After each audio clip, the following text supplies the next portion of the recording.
말씀 앞으로 오신 여러분을 환영합니다. 오늘은 183강 75장 세 번째 시간으로 베드로가 예수님을 부인함이라는 제목으로 말씀을 나누도록 하겠습니다. 산헤드린회가 예수님에게 사형을 선고했지만 밤에 죄수를 심문하는 것은 유대인의 법에 어긋나는 일이었습니다. 합법적인 선고를 하기 위해서는 낮에 다시 소집해야만 했고 다시 선고를 해야만 했었습니다. 그럼에도 불구하고 예수님께서는 이제 유죄 선고를 받은 죄수로 취급됐고 가장 낮은 인간에게 학대받는 사람으로 그렇게 취급이 되었습니다. 감옥으로 잡혀가는 도중이나 감옥 안에서도 예수님은 전혀 보호받지 못했고 조롱을 받았습니다. 예수님의 고상하고 경건한 태도가 오히려 그들을 흥분하게 만들었던 것입니다. 자비와 공의는 짓밟히고 말았습니다. 일찍이 하나님의 아들처럼 이렇게 비인간적인 방법으로 취급된 죄수는 없었습니다. 자, 우리가 잘 아는 베드로가 예수님을 부인하는 장면을 오늘 우리가 살펴보려고 하는데요. 마태복음 26장 69절과 70절에 보면 베드로가 예수님을 첫 번째로 부인하는 장면이 기록되어 있습니다. 베드로가 바깥들에 앉았더니 한 여종이 나와 이르되 너도 갈릴리 사람 예수와 함께 있었도다 하거늘 베드로가 모든 사람 앞에서 부인하여 이르되 나는 내가 무슨 말을 하는지 알지 못하겠노라 하며 겟세마네 동산에서 도망했던 요한과 베드로는 멀찍이 떨어져서 잡혀가는 예수님과 폭도들을 따라갔었습니다. 제사장들은 요한을 예수님의 제자로 알고 있었습니다. 그래서 법정에서 모욕당하는 예수님을 보면 그들의 생각도 바뀔 것이라 생각하고 요한과 그리고 베드로를 허락을 해 주었죠. 재판정으로 들어가는 것을 허락을 해 주었습니다. 동트기 직전인 그 시간은 가장 추운 때였습니다. 마당에는 불이 피워져 있었고 베드로는 그 사람들 사이에 끼어들어가 불을 쬐고 있었습니다. 그는 자신을 숨기고 싶어 했습니다. 불꽃이 베드로의 얼굴을 비추자 문을 지키던 한 여인이 베드로의 얼굴을 유심히 보면서 그를 알아보았습니다. 이 여인은 가야바의 집 종이었습니다. 이 여인이 베드로에게 너도 갈릴리 사람 예수와 함께 있었도다 하고 말했습니다. 베드로가 당황했겠죠. 베드로는 놀라고 당황했습니다. 사람들의 눈이 베드로에게 쏠렸습니다. 베드로는 그 말을 못 들은 채 했지만 이 여인은 집요하게 말을 이어갔고 사람들에게 베드로가 예수님과 함께 있었다고 이야기를 했습니다. 이제 여기까지 이르게 되자 베드로는 말하지 않을 수 없었습니다. 그는 화를 내면서 내가 무슨 말을 하는지 알지 못하겠노라 하고 말을 했습니다. 내가 무슨 말을 하는지 알지 못하겠노라. 이것이 그가 첫 번째로 예수님을 부인한 사건입니다. 내가 무슨 말을 하는지 알지 못하겠노라 라고 말했을 때 닭 우는 소리가 들렸습니다. 베드로는 너무나 빨리 예수님을 부인했습니다. 얼마 지나지 않았죠. 예수님과 지금 헤어진 지 몇 시간 되지 않았습니다. 너무나 빨리 예수님을 부인했고 너무나 빨리 예수님을 부끄러워했습니다. 베드로는 그의 신분을 나타내고 싶지 않았습니다. 자신을 숨기려고 했습니다. 그렇게 하는 것이 자신을 지키는 일이고 안전하다고 생각을 했을 것입니다. 그러나 그것은 사단에게 너무나 쉽게 무너지는 일이 돼버리고 말았습니다. 만일 그가 예수님을 위해 싸우도록 부르심을 받았다면 그는 아마 용감한 군인이 되었을 것입니다. 그러나 조롱의 손가락이 그를 가리켰을 때 그는 자신이 겁쟁이라는 것을 그만 나타내버리고 말았습니다. 마땅히 피해야 할 사람들을 사귀고 그들을 자신의 삶의 언저리에 방치함으로 결국 유혹에 넘어지는 사람들이 있습니다. 오늘날 고통과 비난이 무서워서 자신의 신앙을 숨기는 사람들은 베드로처럼 예수님을 부인하게 될 것입니다. 자, 이제 두 번째, 세 번째 부인하는 장면을 보는데요. 마태복음 26장 71절, 72절입니다. 앞문까지 나아가니 다른 여종이 그를 보고 거기 있는 사람들에게 말하되 이 사람은 나사렛 예수와 함께 있었도다 하매 베드로가 맹세하고 또 부인하여 이르되 나는 그 사람을 알지 못하니라. 두 번째로 그에게 다시 이목이 집중이 되었습니다. 무슨 이야기를 들었어요? 다른 여종이 이야기를 하는 것입니다. 예수님을 따르는 자라고 이야기를 했어요. 그랬더니 이번에는 뭐라고 이야기합니까? 맹세하면서 이야기를 합니다. 나는 그 사람을 알지 못하노라.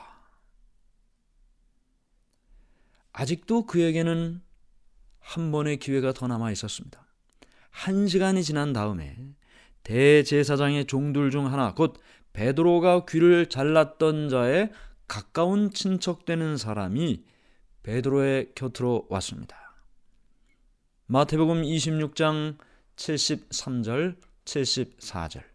조금 후에 곁에 섰던 사람들이 나와 베드로에게 이르되 너도 진실로 그 도당이라 내 말소리가 너를 표명한다 하거늘 그가 저주하며 맹세하여 이르되 나는 그 사람을 알지 못하노라 하니 곧 닭이 울더라. 자기에게 나와서 너도 진실로 그 도당이라 내 말소리가 너를 표명한다 이렇게 이야기하는 것을 들었을 때 베드로는 화를 냈습니다. 베드로는 자신의 신분을 감추기 위해 화를 내면서까지 예수님을 저주하고 욕하면서 예수님을 부인했습니다. 나는 그 사람을 알지 못하노라. 그때 또다시 닭이 울었습니다. 베드로는 닭 우는 소리를 들으면서 예수님의 말씀을 기억하게 되었습니다. 마가복음 14장 30절.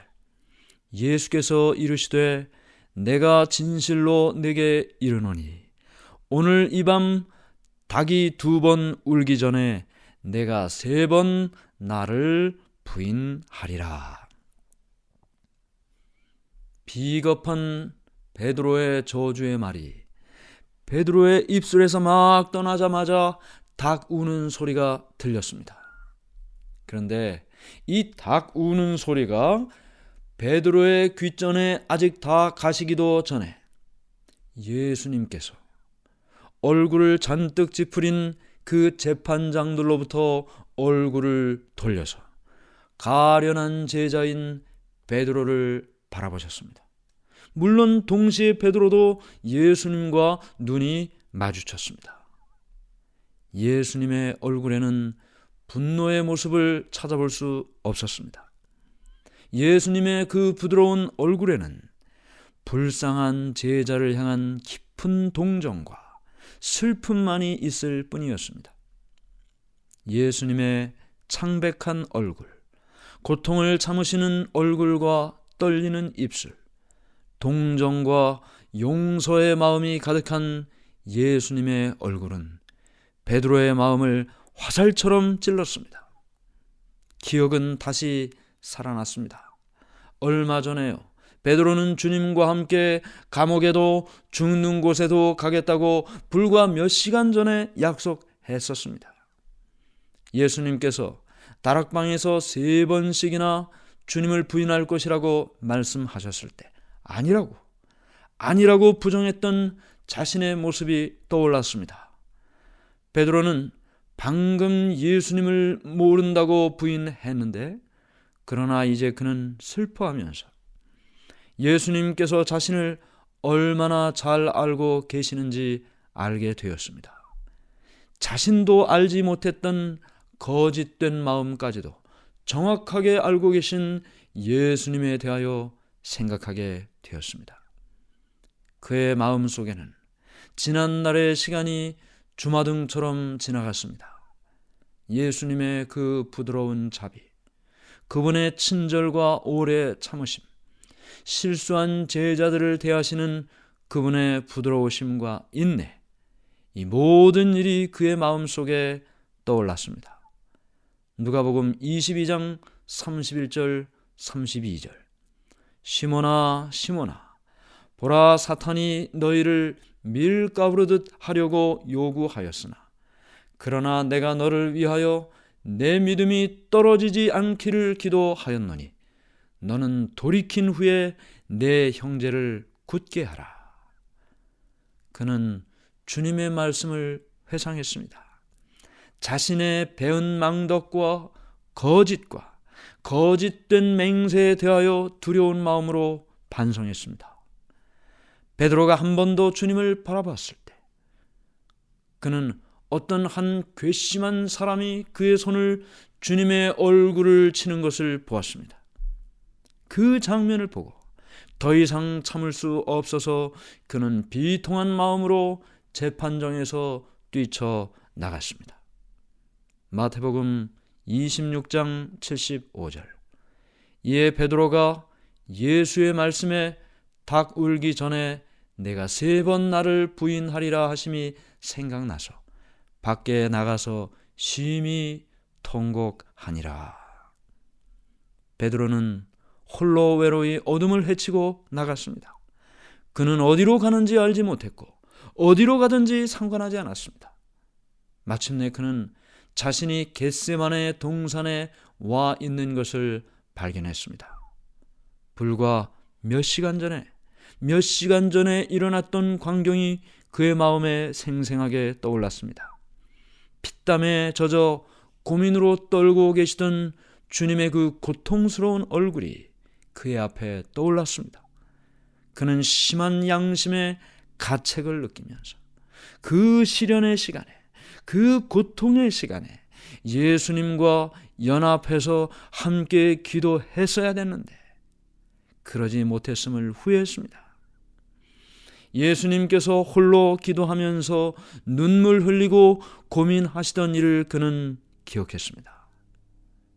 그는 예수님께서 그에게 시험에 들지 않게 깨어있어 기도하라고 하신 예수님의 엄숙한 그 말씀을 기억했습니다.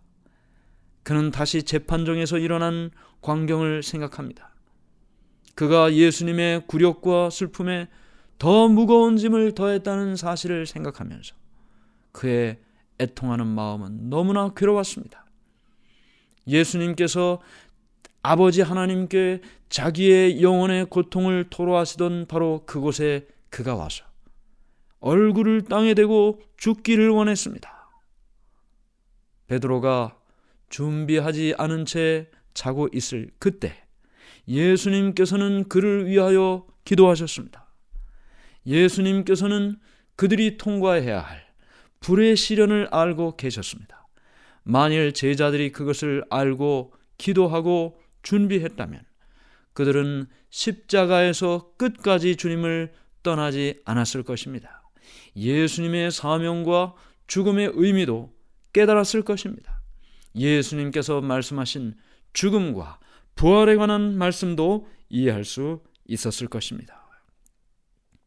오늘 우리는 베드로가 자신했던 그의 믿음과 신앙이 얼마나 무가치하게 산산조각 나는지를 함께 보았습니다. 불쌍한 베드로를 바라보시면서 내가 너의 마음을 안다. 내가 너의 모든 것을 안다. 실망하지 마라. 내가 너를 위하여 기도하고 있다. 내가 짊어져야 할 그 짐을 질 수 있기를 기도하고 있다.